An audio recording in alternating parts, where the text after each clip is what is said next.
Assalamualaikum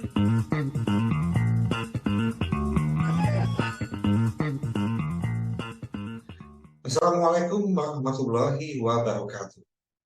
Halo, semangat pagi, Besti Super Sejagat Maya.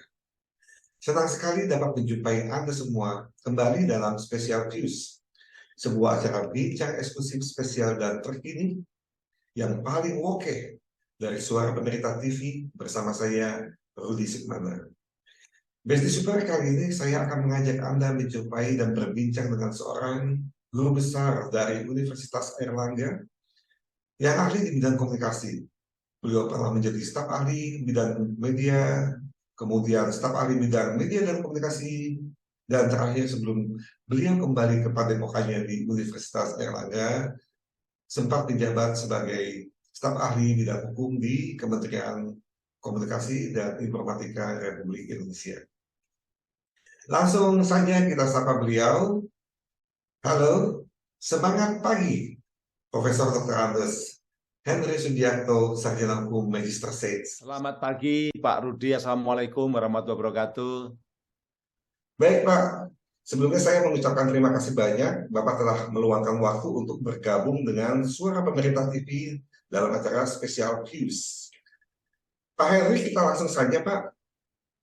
Untuk mengawalinya, izin perkenan Bapak sekilas mengulas tentang teknologi blockchain, Pak, serta manfaat implementasinya di bidang kehumasan pemerintah. Silakan, Pak. Baik, jadi begini, sekarang itu kan kita ini sebelum menggunakan teknologi blockchain, ada teknologi yang sudah sangat akrab dengan kita, teknologi digital. Teknologi digital itu perkembangannya ke depan akan berkembang menjadi teknologi blockchain. Kenapa kita perlu menengok teknologi blockchain? Karena kalau kita menggunakan teknologi digital seperti sekarang, ini yang terjadi adalah era surveillance capitalism. Apapun yang kita lakukan di dunia digital ini di surveillance, diawasi oleh platform-platform global yang kita pakai. Jadi sekarang misalnya kita pakai Zoom atau kita pakai WA, itu data kita, aktivitas kita di Zoom, di WA itu di record dan di surveillance oleh mereka, sehingga jutaan rakyat Indonesia, ratusan juta rakyat Indonesia yang menggunakan teknologi digital itu datanya ada di server mereka dan dipakai untuk memproyeksi dan memprediksi apa yang akan terjadi di Indonesia. Bisa memproyeksikan politik, bisa memproyeksikan arah ekonomi, misalnya kebutuhan konsumsi masyarakat. Itu adalah new oil yang kata Pak Jokowi ya, Pak Presiden, itu new oil. Tapi new oil ini yang menguasai adalah para pemilik platform-platform global. Mereka yang menguasai teknologi, dan hampir semua teknologi yang kita pakai di dunia digital sekarang adalah teknologi dari luar negeri, khususnya Amerika atau ada beberapa yang dari Cina. Nah, ini kan sama dengan apa yang kita share di dunia digital, apa yang kita bicarakan, itu sama saja dengan memberikan kepada mesin, kepada algoritma untuk memahami kita semua. Bisa memprofiling dari sisi individu, sampai memprofiling masyarakat, bahkan bangsa kita ini bisa diprofiling.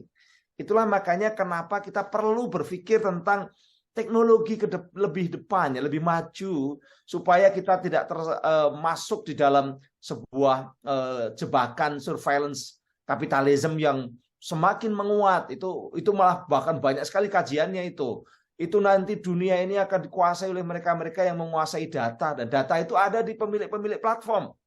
Nah, kalau pakai teknologi digital ini akan berbeda. Kenapa? Teknologi blockchain ini berbeda. Kenapa? Karena blockchain itu teknologi yang memiliki karakter dia desentralisasi. Data yang dipakai, yang kita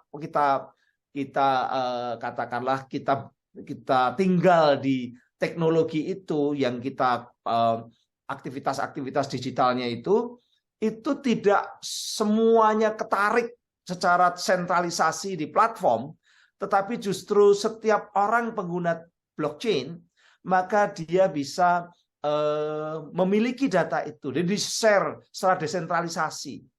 Karena memang blockchain karakternya seperti itu. Dan itu menyebabkan blockchain ini lebih lebih apa ya, lebih aman ya, lebih aman sekaligus transparan karena semua penggunanya bisa ngecek datanya, data yang ditransaksikan.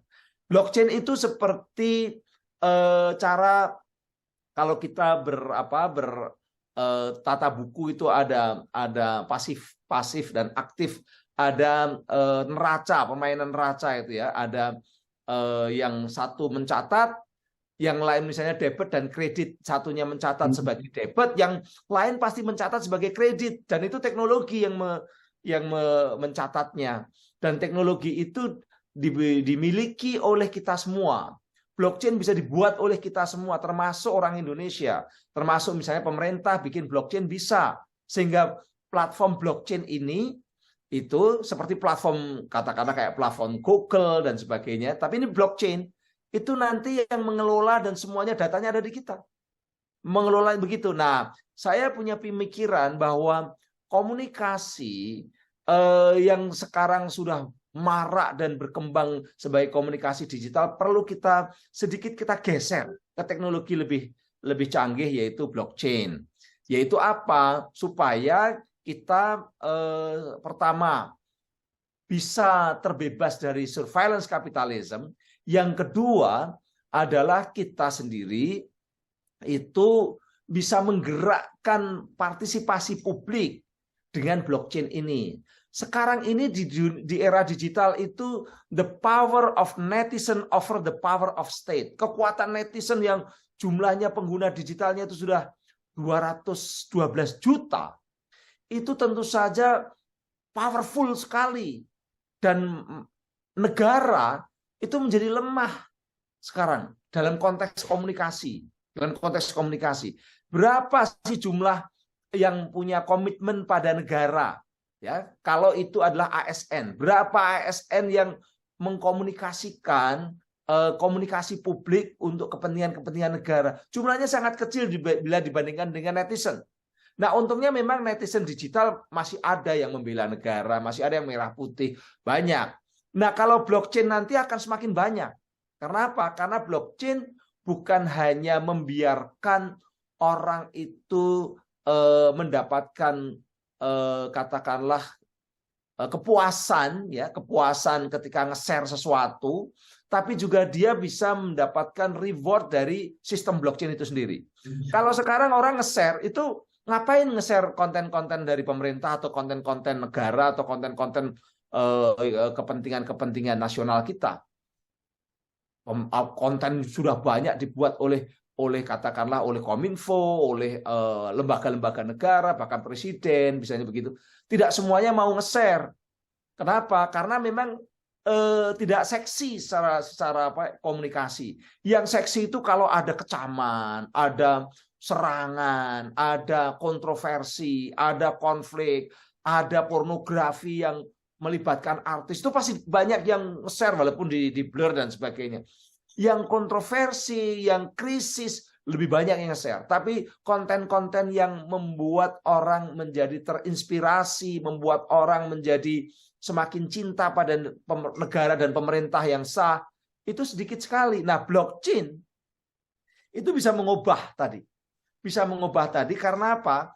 Karena blockchain ini dia bisa membangkitkan yang namanya katakanlah social mining. Jadi orang-orang yang selama ini nge-share, nge-like, dan memforward ataupun juga komen, itu kan nggak dapat apa-apa di dunia digital itu, nggak dapat apa-apa mereka. Tapi kalau mereka yang dapat itu kan influencer. Mereka yang dapat itu kan kelompok-kelompok yang memiliki akun followernya banyak atau subscriber banyak, dia dapat dari Google AdSense dan lain-lain. Itu yang terjadi. Tapi kalau yang nge-share dan yang nge-like kan nggak dapat apa-apa. Nah, ini dengan blockchain bisa kita ubah. Kita ubah bahwa blockchain ini menggerakkan masyarakat, siapa yang nge-like, siapa yang nge-share, dia dapat poin, dia tercatat di blockchain. Baik blockchain itu, karena blockchain itu kan tadi saya katakan sebagai terdesentralisasi, yang nyatat bukan hanya pembuat blockchain, tapi semua yang terlibat itu bisa ikut mencatat, bahkan tidak bisa ada yang mengubah-ubah catatan itu. Karena seperti debit kredit, satu mengubah pasti akan mempengaruhi chain yang lain, makanya namanya blockchain. Nah, ini yang perlu kita kembangkan sehingga nanti yang namanya ASN, apakah itu di Jakarta, apakah itu di provinsi, di kabupaten kota, awalnya kita mulai ASN dulu. Mereka yang ikut nge-share, ikut nge-like, itu semua terpantau dan terrecord. Hasil record dari poin-poin ini bisa kita kaitkan dengan misalnya insentif untuk tunkin misalnya, atau insentif untuk tunjangan-tunjangan yang selama ini seringkali tunjangan-tunjangan insentif itu tidak dikaitkan dengan seberapa jauh orang aktif atau seberapa jauh orang memiliki partisipasi di dalam komunikasi misalnya begitu. Nah, dengan blockchain itu semuanya bisa terrecord bahwa orang ini aktif membela negara, aktif nge-share konten-konten yang menginspirasi masyarakat, yang membangun. Nah, itu semua poin-poin itulah yang kemudian dipakai untuk memberikan insentif. Insentif kepada ASN, tapi juga bisa insentif kepada masyarakat luas. Misalnya mereka yang sering nge-share itu akan mendapatkan poin, dan poin-poin itu bisa dipakai untuk diskon, untuk dipakai untuk diskon belanja, ataupun kalau yang sampai banyak bisa dipakai untuk umroh misalnya begitu, atau keliling negara-negara, pergi ke negara-negara luar negeri kalau mereka yang beragama berbeda. Ini semua bisa disistemkan dalam suatu blockchain. Nah, blockchain ini nanti itu justru menggeser yang selama ini dana-dana itu lebih banyak dipakai untuk membayar iklan atau membayar influencer atau membayar katakanlah mereka-mereka yang dianggap membantu pemerintah atau negara. Maka kemudian dengan blockchain ini yang dapat itu justru masyarakat. Masyarakat yang share, masyarakat yang like, masyarakat yang komen positif, sehingga itu untuk menggerakkan. Ini yang disebut sebagai communication sharing. Sharing, jadi komunikasi itu tidak bisa hanya dilakukan oleh pemerintah atau ASN atau negara, tapi harus sharing. Nah, sharingnya ini dengan sistem blockchain. Dengan sharing-sharing seperti itu, maka nanti akan membuat negeri kita ini imbang. Netizen bisa katakanlah tidak hanya yang nyerang-nyerang atau tidak hanya yang negatif-negatif, yang nge-share negatif-negatif, tapi yang nge-share positif pun menjadi semakin banyak. Itu yang menyebabkan atau katakanlah kita harapkan dunia digital menjadi lebih sehat. Kira-kira demikian. Itu yang ide awalnya seperti itu. Ya, ini menarik sekali Pak Prof. Lantas menurut penilaian Bapak sendiri, hingga kini Pak, sampai sejauh mana nih penerapan teknologi blockchain dan implementasinya, terutama pada praktik government public relation di Indonesia Pak? Atau kapan ekspektasi kondisi tersebut itu bisa dicapai di Indonesia Pak? Berapa tahun lagi mungkin? Kalau blockchain sebagai suatu sistem masih belum dipakai terus terang. Tapi katakanlah inovasi-inovasi yang menjadi bagian dari blockchain, misalnya kayak metaverse sudah dipakai. Metaverse di IKN sudah, kita bisa, kalau ke IKN kita bisa lihat bagaimana IKN masa depan itu metaverse-nya ada. Tapi belum sampai ke sistem blockchain, apalagi social mining yang saya sampaikan tadi. Yang nge-share ya nggak dapat apa-apa. Sehingga ngapain nge-share apa ini hal-hal yang positif kan begitu. Nah, ini yang perlu kita dorong itu kan sebenarnya ini meng-encourage masyarakat untuk nge-share hal-hal yang berguna bagi masyarakat itu sendiri maupun yang menginspirasi masyarakat, menginspirasi rakyat yang positif begitu. Itu yang kenapa lalu ada konsep social mining di dalam blockchain. Nah, karena belum dipakai ya saya tidak bisa memprediksi kapan ini akan. Justru kita perlu dorong. Kita perlu dorong karena apa? Karena tadi saya katakan pentingnya itu untuk supaya data itu kembali ke Indonesia, karena bukan lagi semata-mata di platform-platform tapi di milik para pelaku-pelaku blockchain. Karena kalau ini kan nanti kan semua orang punya data, termasuk data mining dia sudah nge-share berapa kali, poinnya dapat berapa, itu semua orang punya, dan itu akan menjadi sesuatu yang kait-mengkait begitu ya, dan itu lebih trusted, lebih dipercaya. Karena bukan orang yang ngitung, bukan satu pihak yang ngitung, tapi semua bisa mantau. Nah, itulah makanya ini memang perlu. Cuma tadi memang ini membutuhkan perubahan regulasi ya, karena ada inovasi, dan inovasi itu selalu banyak yang kadang-kadang enggan untuk melakukan karena kita sudah business as usual, udah nikmat dengan yang sekarang ini. Sudah ngapain sih? Repot-repot, toh anggaran kami juga udah besar kan, banyak yang begitu kan. Nah, tapi ini harus ada perubahan-perubahan, terutama apalagi di Kementerian Kominfo ya. Kalau saya Kementerian Kominfo, apalagi Kominfo ini kan memang leading sektor pengembangan teknologi, harusnya dipakai duluan di situ. Atau kalau mau katakanlah mau pilot project, bisa saja di satu lembaga atau di satu universitas, bisa. Karena sebenarnya blockchain ini bisa dipakai di universitas juga untuk memantau aktivitas mahasiswa. Selama ini mahasiswa itu kan kalau dinilai dia baik atau nilainya A atau B itu kan dari dari ujian aja. Tapi dengan blockchain semua aktivitas bisa terpantau, termasuk dia komen ketika diajar, dia searching buku, baca buku, dia nge-like tulisan-tulisan yang bagus. Itu bisa kita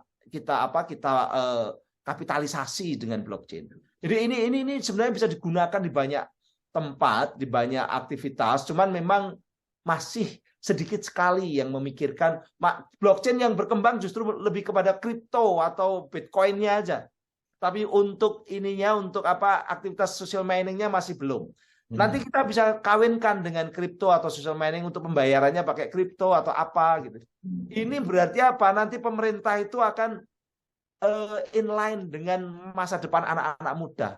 Karena ini adalah impian-impian anak-anak muda dan dunianya anak muda ini terkait dengan teknologi blockchain ataupun juga dengan kripto. Kira-kira demikian, Mas Rudi. Baik, Pak Prof. Ini terkait dengan acara GPR Conference 2023 nanti, Pak, sebagai salah seorang narasumber dalam acara webinar nasional nanti yang akan diadakan pada 26 Juli 2023 nanti, apa tema materi yang akan dibawakan oleh Bapak? Ya, hampir sama dengan yang saya sampaikan ini, cuma nanti mungkin saya akan lebih lengkapi dengan referensinya, kita lengkapi dengan reasoning akademiknya, kemudian begitu, dan juga contoh-contohnya. Ini kan sebenarnya ada semacam pembuka saja. Ini pembuka untuk diskusi seperti itu, Mas. Tapi saya yakin memang kita perlu terobosan. Kalau kita hanya mengandalkan teknologi digital semata-mata, kita nggak meloncat. Kita udah tertinggal dengan negara-negara lain yang mereka yang menguasai teknologi. Sekali lagi, teknologi digital itu bukan hanya persoalan mana yang nyaman kita pakai, tapi ketika kita memakai teknologi digital, maka data pribadi kita berikan kepada mereka. Bukan hanya data pribadi, tetapi secara politis kita juga percaya pada pemilik teknologi dan negara di mana mereka berasal. Kemudian yang ketiga, hukumnya juga mengikuti mereka. Sebagai contoh ini, Mas, di dalam dunia digital sekarang, coba pelaku-pelaku kejahatan cyber, kenapa sulit untuk diungkap atau sulit untuk ditegakkan? Contoh dulu ada namanya Bjorka. Belakangan ini kemarin ada yang namanya Lockbit yang merusak sistemnya bank syariah. Ada juga yang di dunia Twitter itu ada Opposite, ada Digembok, ada Partai Sosmed, ada macam-macam. Padahal mereka ini jelas-jelas banyak sekali yang melanggar hukum, apakah itu pencemaran nama baik, fitnah, atau yang lain-lain, doxing dan lain, itu kan dilarang. Tapi nggak kena. Kenapa nggak kena? Karena memang kalau kita katakanlah mencari Opposite atau Lockbit tadi, itu mau kemana? Di Twitter mereka itu nggak akan muncul itu siapa identitasnya. Adanya kan di HP mereka, di alat gadget mereka. Tapi kita mau nangkep siapa? Mau nyari gadgetnya siapa? Mau nyita gadgetnya siapa? Nggak bisa. Adanya di server. Server apa? Servernya Twitter, servernya Instagram, atau server medsos lain. Di mana servernya? Di luar negeri. di Amerika. Di Amerika ada yang namanya Undang-Undang US Stored Communication Act dan ada US Cloud Act yang melindungi perusahaan-perusahaan Amerika dari negara lain. Negara lain tidak boleh mengakses data milik perusahaan Amerika. Tapi pemerintah Amerika dan penegak hukum Amerika boleh mengakses dan minta disclosure. Ini yang disebut sebagai hukum sword and shield law bagi Amerika. Nah, kita kalau memasrahkan ke mereka, ya nggak bisa. Barreskrim nggak bisa menyari, ngejar ke Palo Alto, lalu mau minta data-datanya ini siapa sih, Lockbit, siapa sih Opposite, sulit. Memang bisa undang-undang ITE itu bisa dipakai, tapi biasanya yang ditangkepin atau dikejar tuh ya orang-orang yang namanya jelas, alamatnya jelas, Nikita Mirzani, Roy Suryo, ya yang gitu-gitu, yang namanya jelas, tapi yang pelaku yang lebih serius, bahkan ini kalau saya katakan merusak. Karena kita ini diprovokasi dengan akun-akun anonim, diprovokasi terus. Tapi kalau yang nama Anda, Mas Rudi, punya akun namanya Rudi, Anda serang balik, Anda bisa kena undang-undang ITE. Karena Anda jelas. Tapi mereka tidak. Nah, karena servernya ada di luar negeri. Nah, ini semua akan tereduksi kalau kita menggunakan blockchain untuk mengimbangi. Memang ini tidak hanya cukup dengan blockchain ya. Kalau untuk kasus-kasus seperti ini ada persoalan-persoalan lain yang saya juga punya pemikirannya, tapi kurang tepat kalau kita bicarakan dalam konteks blockchain. Kira-kira demikian. Baik, Pak Profesor Henry, ini mengingat kesibukan Bapak, mungkin kita mesti menyudahi dulu nih Pak. Padahal sebenarnya banyak sekali yang ingin saya tanyakan lebih lanjut gitu Pak, tapi karena kepadatan agenda Bapak, jadi saya akan cukupkan dulu sampai sini, nanti bisa mungkin lain waktu kita lanjutkan. Tapi sebelumnya Bapak, saya mohon kesediaan Bapak untuk memberikan semacam statement untuk mengajak para peranata humas di seluruh Indonesia agar berminat mengikuti webinar nasional yang akan kita selenggarakan di acara GPR Conference 2023 nanti Pak. Silakan Pak. Ya, pengetahuan dan kecerdasan itu harus diasah. Salah satu pengasahannya adalah kita kumpul dan berdiskusi. Disitulah kita akan mendapatkan banyak informasi yang lebih terarah dibandingkan dengan sekedar kita mencari sendiri. Kira-kira demikian. Mari kita datang ke acara konferensi humas yang diselenggarakan oleh teman-teman ini, dan itu saya yakin pasti sangat bermanfaat bagi kita semua. Terima kasih. Baik. Selamat ketemu di acara tersebut. Terima kasih Bapak Henry. Sekali lagi saya mengucapkan terima kasih telah menyediakan waktu untuk berbincang bersama Suara Pemerintah TV. Semoga apa yang telah disampaikan beliau dapat bermanfaat bagi kita semua. Mudah-mudahan Bapak tetap sehat selalu dan penuh semangat dalam menjalankan tugas. Baik, saya kembali ke pemirsa Besti Super. Baiklah, Besti Super sejagat maya. Demikian spesial news Suara Pemerintah TV di kesempatan kali ini. Terima kasih atas atensi yang telah diberikan. Sebelum berpisah, saya mengajak semua penonton acara ini untuk tetap mendukung Suara Pemerintah TV agar senantiasa dapat menjumpai Anda semua dalam berbagai acara selanjutnya, dengan menekan tombol subscribe dan lonceng tentunya, serta membagikan tayangan kami ini kepada seluruh sahabat dan rekan Anda. Terima kasih sekali lagi. Saya Rudi Sukmana undur diri. Tetap sehat dan tetap semangat. Wassalamualaikum warahmatullahi wabarakatuh.